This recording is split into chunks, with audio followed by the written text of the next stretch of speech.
Now that President Trump is the Republican nominee for president in 2024, it's time for Republicans, including those who doubt him or even can't stand him, to get behind him. The times demand it. We are in a war fighting an enemy of revolutionaries that kick and spit on America.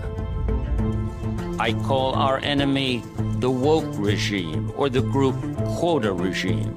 This war is a contest between those who love America and those who hate it. But we do not have a commander-in-chief. You can't win a war without one.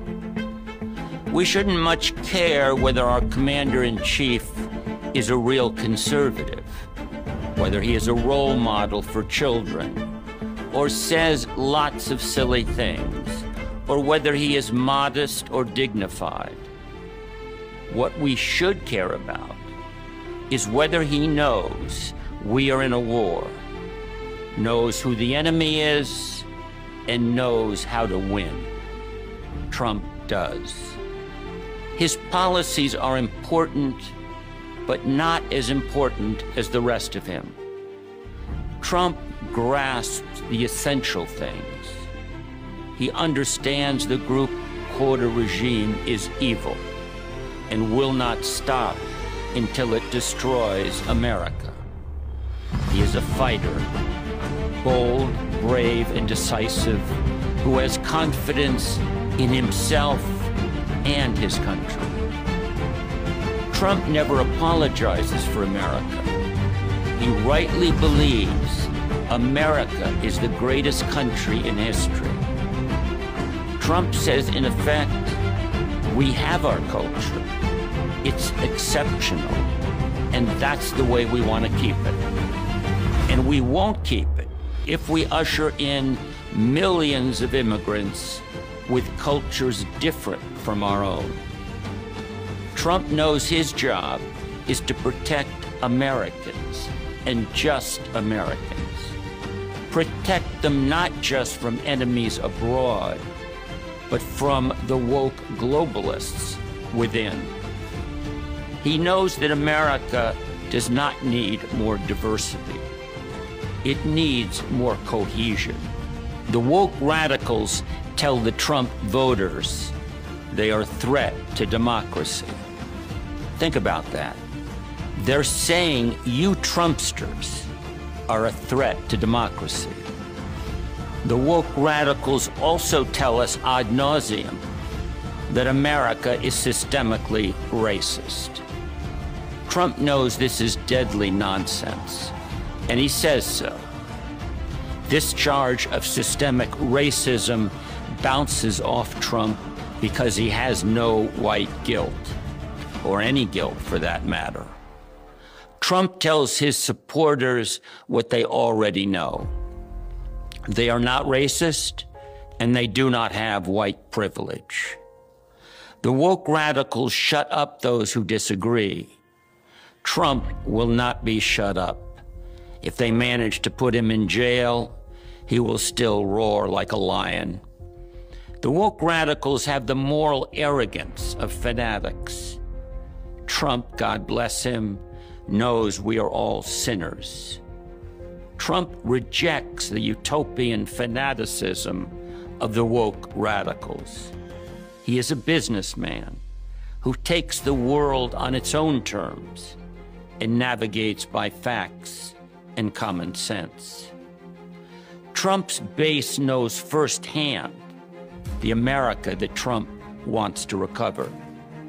They love him, and they know he loves them. They will fight for him because they know he will fight for them. Trump speaks to his supporters as fellow citizens, without any condescension or poll-tested BS. Despite his billions, he is one of them, an outsider looking in, a man who takes ketchup on his steak and is as disgusted as they are with the anti-America elite. This natural appeal has molded everyday patriotic Americans into an army. We cannot stop the left's revolution and retake the nation without these men and women.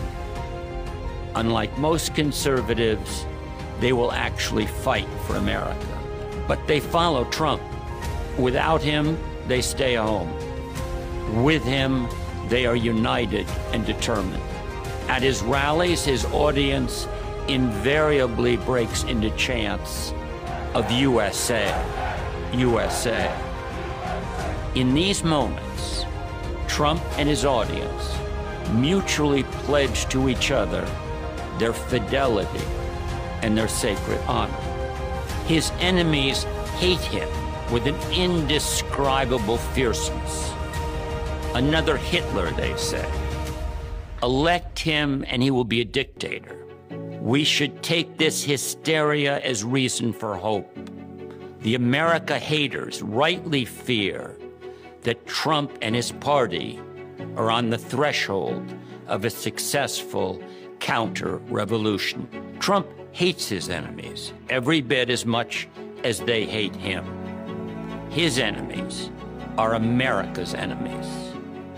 Trump is the most towering figure of our time.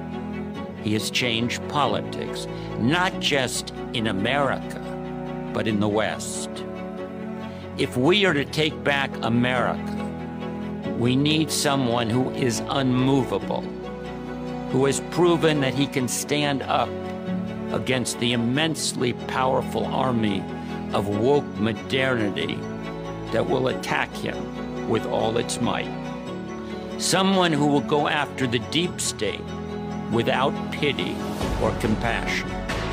And someone who has the conviction that America is still the last best hope of Earth. That someone is Trump. Trump, the politician, came out of the blue. An unconventional commander against an unconventional enemy. Almost inconceivable as president at any other time, Trump fits this turbulent moment to a T. Is it too much to wonder whether the appearance of this most unconventional man is providential?